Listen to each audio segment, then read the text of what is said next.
There's actually gas left in this one. Oh, really? Oh, that's so sweet.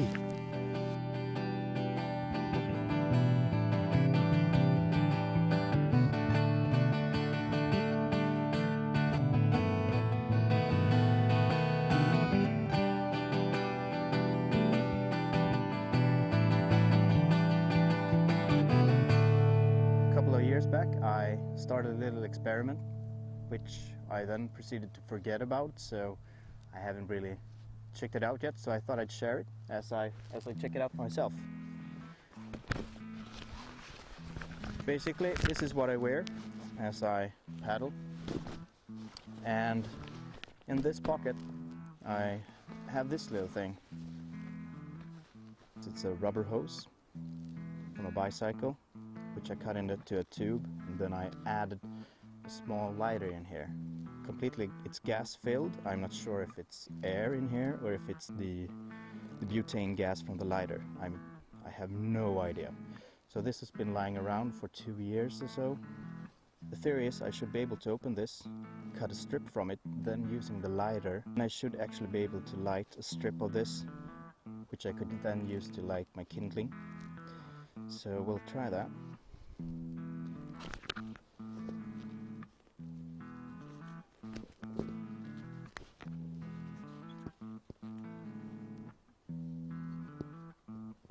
There's actually gas left in this one. Oh, really? Oh, that's so sweet. Then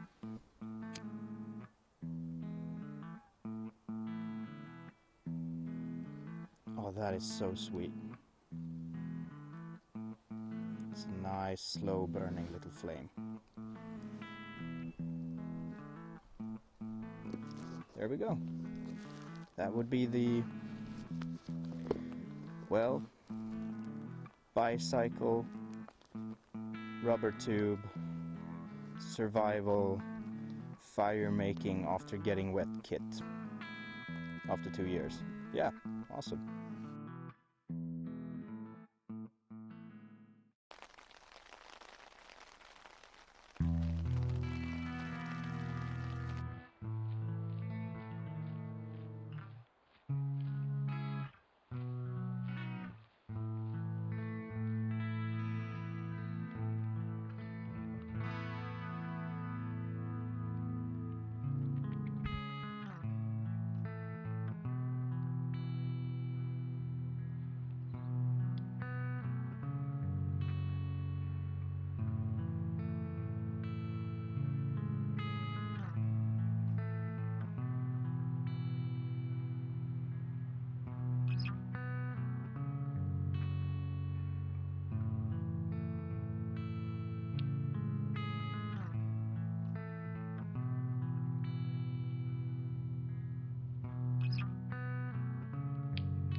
Here's a rundown of the stuff I used to make these.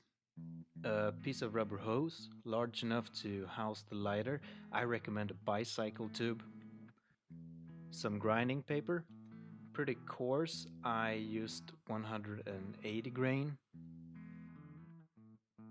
Some Volk compound, which is a solution that is used to make the rubber hose adhere to itself. I have some in this bicycle repair kit. The lighter, the red one here is just an example of a butane gas lighter that could work. Here's the one I used from the beginning, which is a Bic. A carabiner for hanging the thing off of a backpack or whatnot. we'll want a clamp-like thing that can choke the rubber hose and prevent the Volk solution from getting down to the lighter.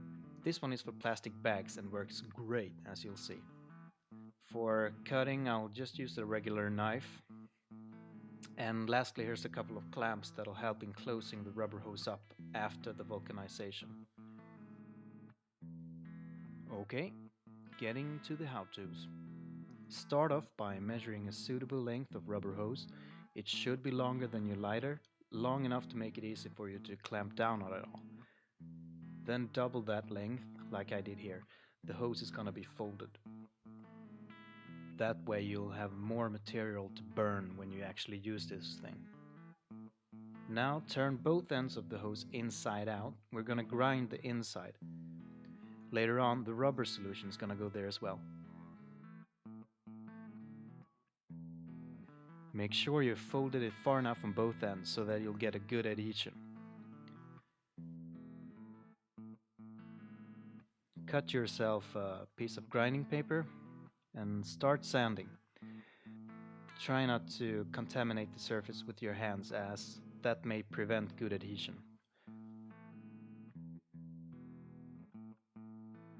Then fold the hose back and start sanding the outside of it.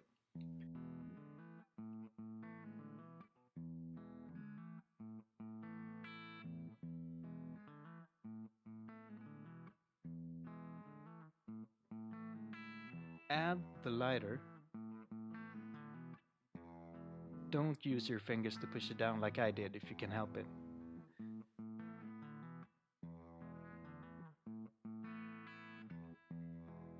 Put the clamp on like so and add the rubber solution to the inside of the rubber hose and between the rubber hose ends.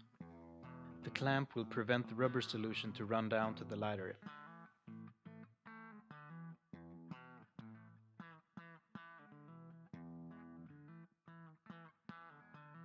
Let it dry for about a minute.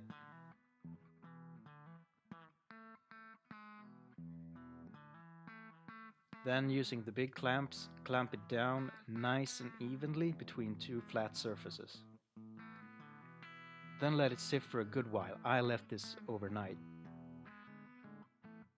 And so the next day we can make the final touch-ups. This one was pretty successful. The clamped area is completely flat now. It's airtight, meaning it's completely sealed and it will stay that way. All that's left is to cut it into a convenient size. My tip is to make it as small as possible without risking it to fall apart by itself. Make sure the cuts are even and round off any corners. It will be more robust that way. If you so care, you can also add the carabiner. Simply make a hole and poke it through. And now we're all set. Looking pretty good. If you've seen a better idea or something close to this, whatever, please do share it, because it was kind of an interesting thing to do.